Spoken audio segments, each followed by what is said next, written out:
நிறைவான தருணங்கள் என்ஏசி ஜுவல்லர்ஸுடன். ஸ்டாலின் அவர்கள் வந்து மிக ஏழை. அந்த ஏழைக்கு வந்து பாத்தீங்கன்னா ரேஞ்ச் ரோவர் கார்ல தான் அவர் போவார். அந்த ஏழை சிற்றஞ்சன் சாலையில வந்து வீடு வச்சிருப்பாரு அந்த ஏழை. ஓகேங்களா? இப்ப அந்த சொத்து மதிப்பு நீங்க போட்டீங்கன்னு வச்சுக்கோங்க, ஒரு 5 வருஷமா தவிர்த்து இதுக்காக அவர் பணம் சேமிக்கிறார், மக்களுக்காக பணம் சேமிக்கிறாரு அப்படின்றது தான் நான் இதை கொண்டு வர விரும்புறேன். என்னோட பெர்ஸ்பெக்டிவ் சொல்றேன். கவர்மெண்ட் காசு எடுத்து ஊழல் பண்ணி சம்பாரிச்சவங்க நாடு நாடா சுத்துறாங்களே, இதை மக்கள் ஏத்துக்கிறீங்களா? 41 பேர் உயிரிழந்தப்ப துணை முதல்வர் வந்துட்டு இன்ப சுற்றுலாக்கு அன்னைக்கே டபக்குன்னு திரும்பி போனாரு, அதை நீங்க ஏத்துக்கிறீங்களா? எலெக்ஷன் கமிஷன் அவங்க சப்மிட் பண்ணது, அவர் புள்ளையாண்டா சப்மிட் பண்ணது, ஓகேங்களா? அதுக்கப்புறம் விஜய் அவர்கள் சப்மிட் பண்ணது, இதெல்லாம் வச்சு ஒரு தனியாவே ஒரு போட்டி கொடுக்குறேன். I am a financial attorney for your information. நீனும் நோட்டீஸ் ஓட்டினா, உங்க அப்பனும் ஓட்டினா, உன் பிள்ளையும் ஓட்டணுமான்னு தான் கேட்பேன். இது ஒரே ஒரு வார்த்தை எல்லாத்துட்டும் கேட்பேன். அவன் எப்படி இருக்கிறான்? அவன் பரம்பரையும் மினிஸ்டரா இருக்கிறான். வெறும்னா வந்து ஒன்றும் இல்லாம திருட்டு ரயில் ஏறி வந்தாம இன்னைக்கு வந்து கோடீஸ்வரனா இருக்கான். திருச்சியில வந்து ஸ்பீக்கரை வேலை செய்ய விடாம பண்ணிடுவாங்க, இங்க வந்து எக்ஸ்ட்ரா சவுண்டும் பாங்க. ஓகேங்களா? இந்த பொலிட்டீஷியனுக்கு ஒத்து ஊத்துறது யாருன்னு கேட்டீங்கன்னா இந்த எக்ஸிக்யூட்டிவ்ஸ். இன்னைக்கு நான் ஒன்னே சொல்றேன், இன்னைக்கு லஞ்சம் இல்லாத துறை எதுன்னு மட்டும் சொல்லுங்க. போலீஸ் ஸ்டேஷன்ல லஞ்சம் வாங்கல சார், ரெஜிஸ்டர் ஆபீஸ்ல லஞ்சம் வாங்கல சார், தாலுகா ஆபீஸ்ல லஞ்சம் வாங்கல சார், கார்பரேஷன்ல. இன்னைக்கு வந்து விஜய் அவர்களுக்கு இன்னைக்கு சீட்டு கொடுக்கலன்னு சொல்லி 4-5 பேர் பண்றாங்க. அது உங்களோட வந்து பாத்தீங்கன்னா முகமே காட்டாம சப்போர்ட் பண்ற விர்ச்சுவல் வாரியர்ஸை தான் நான் பாராட்டலாம். உங்கள் சத்யாவின் full moon sale up to 70% தள்ளுபடி. ஏசி விலை 2ஆம் தேதி முதல் 15% வரை உயர்கின்றது. இப்போது ஏசி வாங்கி பணத்தை சேமியுங்கள். மக்களுக்கு நல்லது பண்றதுக்கு அரசியலுக்கு வாங்கடா, கொள்ளை அடிக்கிறது கொலை பண்றதுக்கு கூட அரசியலுக்கு. சம்மர் வந்தாச்சு. What's your plan for this holiday? GT Holidays, South India's #1 travel brand. இப்போ சோஷியல் மீடியாவில் நடக்கிற ஒரு விஷயம், இப்போ என்ன எலெக்ஷன் சம்மந்தமாக என்னெல்லாம் நடக்குதோ அதெல்லாம் வந்து நிறைய மீன் பேஜில் நிறைய பேஜஸில் வந்து அப்டேட் ஆகிட்டே இருக்கு. அந்த மாதிரி எனக்கு பர்சனலாக டவுட் வருது, நிறைய பேர் பேசப்படுறது என்ன அப்படின்னு பார்த்தீங்கன்னா, இந்த சொத்து மதிப்போட விவரம் வந்து கொடுக்குறாங்க இல்லையா? இதில் வந்து விஜய் அவர்கள் வந்து 700 கோடிக்கு மேலே அவரோட மூவபிள் இந்த மாதிரி அசட்ஸ்லாம் வந்துட்டு சொல்லியிருக்காரு. ஆனால் ஸ்டாலின் அவர்கள் பார்த்தீங்கன்னா 4 கோடி அந்த மாதிரி வந்து சொல்லியிருக்காங்க. இல்லை, இதை நீங்கள் சொன்னீங்கன்னா எப்படி சொல்றது, ஸ்டாலின் அவர்கள் வந்து மிக ஏழை. ஓகேங்களா? அந்த ஏழைக்கு வந்து பாத்தீங்கன்னா ரேஞ்ச் ரோவர் கார்ல தான் அவர் போவார் அந்த ஏழை. ஓகேங்களா? சிற்றஞ்சன் சாலையில வந்து வீடு வச்சிருப்பாரு அந்த ஏழை. ஓகேங்களா? இப்ப அந்த சொத்து மதிப்பு நீங்க போட்டீங்கன்னு வச்சுக்கோங்களேன், நான் இங்க வந்து நீங்க நம்ம ஆஃபீஸ் பாக்குறீங்க, ஓகேங்களா? இதே மாதிரி தான் வீடு, ஒரு ஃபிளாட்ல தான் இருக்கிறேன். ஓகேங்களா? ஊர்ல வந்து கொஞ்சம் நான் சொல்ற மாதிரி ஒரு பேர் சொன்னாவே தெரியுற ஒரு வீடு. ஓகேங்களா? அதுதான் பரம்பரை சொத்துன்னு, மற்றதுனா இல்லை இப்போ பரம்பரை சொத்து. ஓகேங்களா? இங்கே வந்து நான் கை ஊனி நான் சம்பாரிச்சது, ஓகேங்களா, வழக்கறிஞராக நான் சம்பாரிச்சது இவ்வளோதான். இதுதான் வந்து என்னோட ஒரு அடையாளம். ஓகேங்களா? எனக்கு நேராக வந்து ஸ்டாலின் வந்து இவ்வளோதான்ப்பா நானும் சம்பாரிச்சிருக்கேன் அப்படின்னு சொல்றது வந்து உங்களுக்கு ஏற்றுக்கூடியதா இருக்குதா? அதுதான் நான் வந்து என்ன சொல்றேன்னு கேட்டீங்கன்னா, தளபதி அவர்கள் நீங்க பாக்குறதுல அவர் சொத்து மதிப்பு எல்லாத்தையும் நீங்க பாக்குறீங்க, அது நம்ம சொல்ல வேணாங்க, எல்லாமே ஃப்ராடுன்றத நான் ஒரே ஒரு வார்த்தையில சொல்லிடுறேன், மக்களுக்கு அதை புரியும். தளபதி அவர்கள் அவரோட சொத்து எல்லாம் வாங்கினதை நீங்க பாத்தீங்கன்னா, காரு கூட அவர் 20-21 மேல வாங்கல. அதாவது 5 வருஷமா, இப்ப நான் கார் மாத்தல, ஓகேங்களா, ஒரே கார் தான் நான் வச்சிருப்பேன். ஓகேங்களா? நான் கார் மாத்தல. ஓகேங்களா? அந்த மாதிரி நம்மனா லாங் இயர்ஸ்க்கு அவர் கார் மாத்துவோம். ஆக்சுவலா ஆக்டர்ஸ்னா வந்து கார் அடிக்கடி மாத்திட்டே இருப்பாங்க. அவர் கடைசியா வாங்கின காரு கூட வந்து பாத்தீங்கன்னா தன்னோட லக்ஸரி வாழ்க்கைய வந்து ஒரு 5 வருஷமா தவிர்த்து இதுக்காக அவர் பணம் சேமிக்கிறார், மக்களுக்காக பணம் சேமிக்கிறாரு அப்படின்றது தான் நான் இதை கொண்டு வர விரும்புறேன். என்னோட பெர்ஸ்பெக்டிவ் சொல்றேன். ஓகேங்களா? ஒரு மனுஷன் வந்து எல்லாருமே நான் வந்து ஹாலிடேக்கு நான் வெளியில போவேங்க, வெளிநாடு போவேன். ஏங்க நான் அனுபவிக்கிறேன், நான் சம்பாதிக்கிறேன், நான் போறேன், நான் ஊரா வீட்டு காசையை எடுத்துட்டு போறேன். நான் சொல்றேன் இல்லை, நான் வெளிநாட்டுக்கு வந்து மே மாசம் ஆயிடுச்சுன்னா வெளிநாட்டுக்கு ஃபேமிலியோட போவோம், எல்லாமே பண்ணுவோம். நாங்க சம்பாதிக்கிறோம், நாங்க போறோம். புரிஞ்சுங்களா? அதே மாதிரி தளபதி சம்பாதிக்கிறார், தளபதி போறாரு, தளபதி இருக்கிறாரு. புரிஞ்சுங்களா? கவர்மெண்ட் காசு எடுத்து ஊழல் பண்ணி சம்பாரிச்சவங்க நாடு நாடா சுத்துறாங்களே, இதை மக்கள் ஏத்துக்கிறீங்களா? ஓகேங்களா? 41 பேர் உயிரிழந்தப்ப துணை முதல்வர் வந்துட்டு இன்ப சுற்றுலாக்கு அன்னைக்கே டபக்குன்னு திரும்பி போனாரு, அதை நீங்க ஏத்துக்கிறீங்களா? புரிஞ்சுங்களா? என்னை கம்பேர் பண்றேன், வாயை விட்டு நான் வந்து சம்பாதிக்கிறேன், நான் வந்து இது பண்றேன், நான் ஒரு வழக்கறிஞர், என்னோட இன்கம் டேக்ஸ் ஃபைல் பண்றேன், என்னோட வருமானம் இதுதான் நான் சொல்றேன். புரிஞ்சுங்களா? அந்த மாதிரி ஒரு விஷயத்த வந்து நீ செய்ய முடியுமா? ஓகேங்களா? இன்னைக்கு நான் இன்னொரு பெரிய டாபிக்கே இருக்குது. அந்த பெரிய டாபிக்கை உங்களுக்கு அடுத்த வாரம் சொல்றேன். அடுத்த வாரம் இதே மாதிரி நீங்க வரும்போது அந்த பெரிய டாபிக்கை இதை சொல்றேன். இவங்க சொத்து மதிப்பு, இவங்க சேர்த்த சொத்து, இவங்க எப்படி சம்பாதிக்கிறாங்க, இதெல்லாம் எப்படி கொண்டு போய் லேண்ட் பண்றாங்க, எதுக்கு நீங்க துபாயா போயிட்டு இருக்கீங்க? ஆண்டவனுக்கே பொறுக்கலங்க. துபாயில ஆனாலும் குண்டு போட வச்சான். ஆண்டவனுக்கே பொறுக்கல. நீ அங்கேயா போய் சேர்க்கிற அப்படின்னா, துபாய்க்கு நீ என்னத்துக்கு போயிட்டு இருக்க, அங்கேயே போய் சேர்க்கிறியா அப்படின்னு சொல்லிட்டு அங்கேயே ஒரு குண்டு போடுறான். ஆண்டவனுக்கே பொறுக்கல. இதுனா வந்து பாத்தீங்கன்னா சில விஷயத்துல வந்து பாத்தீங்கன்னா கடவுள் தீர்மானிக்கிறது நான் பிலீவ் பண்றேன். அது மக்களுக்கு நான் சொல்லல. கடவுள் வந்து பார்ப்பாரு, கண்டிப்பா செய்வார். இன்னைக்குனா வந்து அவர் பாத்துக்குவார்னால இன்னைக்கு செய்வார் அப்படின்றத நான் நம்புறேன். புரிஞ்சுங்களா?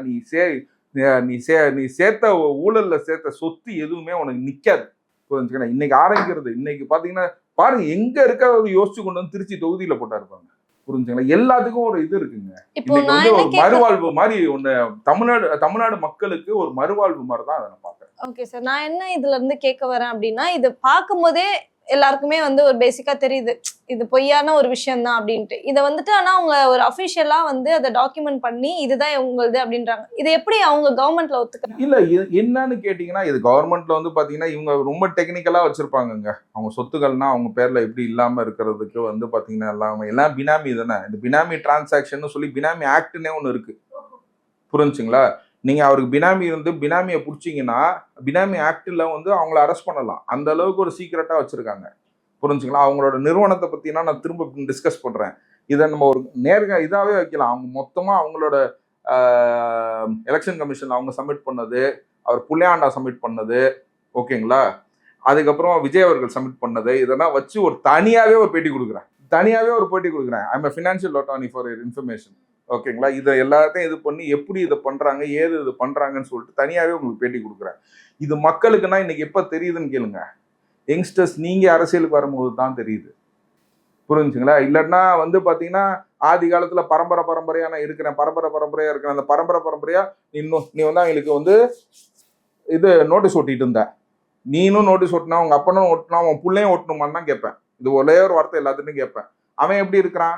அவன் பரம்பரையும் மினிஸ்டரா இருக்கிறான். வெறும்னா வந்து ஒன்றும் இல்லாமல் திருட்டு ரயில் ஏறி வந்தாமல் இன்னைக்கு வந்து கோடீஸ்வரனா இருக்கிறான். இதுதான் வந்து தமிழ்நாடு மக்களுக்கு எப்போ போய் சேரும்னு கேட்டிங்கன்னா, நீங்கள் இளைஞர்கள் வந்ததுக்கு அப்புறம் தான் போய் சேரும். நீங்கள் இளைஞர்கள் போய் நீங்கள் சேர்க்க போறீங்க. ஓகேங்களா? தமிழ்நாடு இந்த வாட்டி திரும்பி பார்க்க போகுது. இந்த மாதிரி கொள்ளைக்காரர்களுக்கு நமக்கு இடம் கிடையாது. ஓகேங்களா? கொள்ளை அடிக்கிறவனுக்கு இடம் கிடையாது அப்படின்னு நான் எல்லாத்துட்டையும் நான் ஒன்னே ஒன்று சொல்கிறேன். எது வந்து லெஸ் ஈவல்னு பார்த்து தானே இந்த வண்டைக்கு ஓட்டு போடுறீங்க.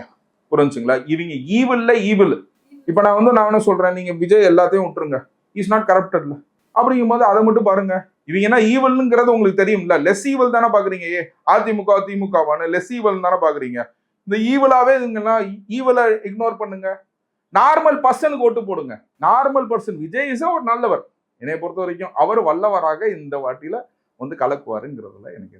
ஓகே சார், இப்போ ஃபைனலா வந்து என்ன விஷயம் பேச போறோம் அப்படின்னு பாத்தீங்கன்னா, நேற்று பிரச்சாரம் வந்து போயிருக்காரு இல்லையா, அதுல நிறைய கூட்டம் வந்து வந்திருக்கு. ஒரு தொகுதி வந்து போக முடியல, டைம் மேனேஜ் பண்ண முடியலன்ற ஒரு விஷயம் இருந்தாலும், இன்னொரு சைடு வந்து போலீஸ் வந்து விஜய் அவர்கள் மேல ஒரு கேஸ் கொடுத்துருக்காங்க. என்ன அப்படின்னு பாத்தீங்கன்னா, அலோ பண்ண சவுண்டோட எக்ஸ்ட்ராவா ஸ்பீக்கர் யூஸ் பண்ணிட்டாங்க அப்படின்னு சொல்லி. இப்போ இதை நீங்க எப்படி பாக்குறீங்க? வேற என்னெல்லாம் பிரச்சனை கொண்டு வருவாங்கன்னு நினைக்கிறீங்க? திருச்சியில என்னெல்லாம் விஜய் கரெக்ட் பண்ணிக்கணும்? இல்ல ஆக்சுவலா வந்து பாத்தீங்கன்னா, நான் அதான் சொல்றேன், இதெல்லாம் கரெக்டே பண்ண முடியாதுங்க. ஓகேங்களா? திருச்சியில வந்து ஸ்பீக்கரை வேலை செய்ய விடாம பண்ணிடுவாங்க. இங்க வந்து எக்ஸ்ட்ரா சவுண்டும் பாங்க. ஓகேங்களா? இந்த பொலிட்டீஷியனுக்கு ஒத்து ஊதுறது யாருன்னு கேட்டீங்கன்னா இந்த எக்ஸிக்யூட்டிவ்ஸ் தான் வந்து பொலிட்டீஷியனுக்கு ஒத்து ஊதுறாங்க. இன்னைக்கு நான் ஒன்னே ஒன்று சொல்றேன், இன்னைக்கு லஞ்சம் இல்லாத துறை எதுன்னு மட்டும் சொல்லுங்க. போலீஸ் ஸ்டேஷன்ல லஞ்சம் வாங்கல சார், ரெஜிஸ்டர் ஆஃபீஸில் லஞ்சம் வாங்கலை சார், தாலுகா ஆஃபீஸில் லஞ்சம் வாங்கலை சார், கார்பரேஷனில் லஞ்சம் வாங்கலை சார், ஓகேங்களா, முனிசிபாலிட்டியில் லஞ்சம் வாங்கலை சார், சுவேஜுக்கு போய் நான் நின்னேன் சார், வாட்டர் டேக்ஸும் சுவேஜ் டேக்ஸும் போகிறதுக்கு பார்த்தேன், அந்த போர்டில் லஞ்சம் வாங்கலை சார், ஓகேங்களா, ஆர்டிஓ ஆஃபீஸில் லஞ்சம் வாங்கலை சார், ஓகேங்களா, எல்லாம் லஞ்சம் வாங்கலன்றத நீங்கள் சொன்னீங்கன்னா நான் ஒத்துக்குவேன். இந்த லஞ்சம் வாங்குறவங்கன்னா எங்கே இருப்பாங்க? இந்த மாதிரி ஒரு லஞ்ச கவர்மெண்ட் இருந்தாதான் அவங்களுக்கு சாதகமா இருக்கும். இப்ப எலெக்ஷன் கமிஷன்ல இருக்கிறவனா என்ன ஜப்பான்ல இருந்தா வந்தான்? எல்லாம் இந்த திருட்டு பசங்க தான் அங்க எலெக்ஷன் கமிஷன்ல இருக்கிறாங்க. சீரியஸாக தான் சொல்றேன். நீ லஞ்சம் வாங்கலன்றத இந்த டிவிஏசின்னு ஒண்ணு இருக்குதுங்க. இந்த டிவிஏசியில என்ன போடுறாங்கன்னா ஏபிசின்னு போடுறாங்களாம்.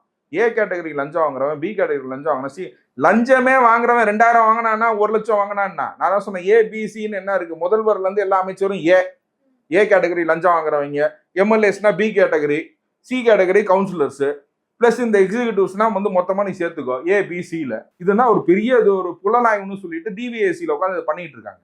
புரிஞ்சுங்களா? இந்த லஞ்சம் வாங்குறவங்க இப்ப என்ன பண்ணுவாங்க, லஞ்சம் வாங்காதவங்கள நான் குறை சொல்லலை, நான் வந்து நான் வன்மையா கண்டிக்கிறது யாருன்னு கேட்டீங்கன்னா, இந்த 90% லஞ்சம் வாங்குறவங்க, 10% இன்னும் நல்லவங்க இருக்காங்க. ஓகேங்களா? அந்த நல்லவர்கள் மட்டும் எலெக்ஷன் கமிஷன்ல இருக்கிறாங்களா, 90% தானே இருக்கிறாங்க. அப்படிங்கும் போது அவங்க அவதூறை யாருக்கு மேல சமத்துவாங்க? நீ அந்த 90% இருந்தீங்கன்னா என் மேல பழி சொல்லு, நான் லஞ்சம் வாங்குறேன்ப்பா என்னை இப்படி போட்டு திட்டுறான்னு சொல்லு. நான் 10% நீ நல்லவனா இருந்தீங்கன்னா உன்னை வாழ்த்துறேன், நீ லஞ்சம் வாங்காதவனா இருந்தா நான் உன்னை வாழ்த்துறேன். இந்த லஞ்சம்ங்கிறது வந்து நார்மலைஸ் பண்ணப்பட்டது.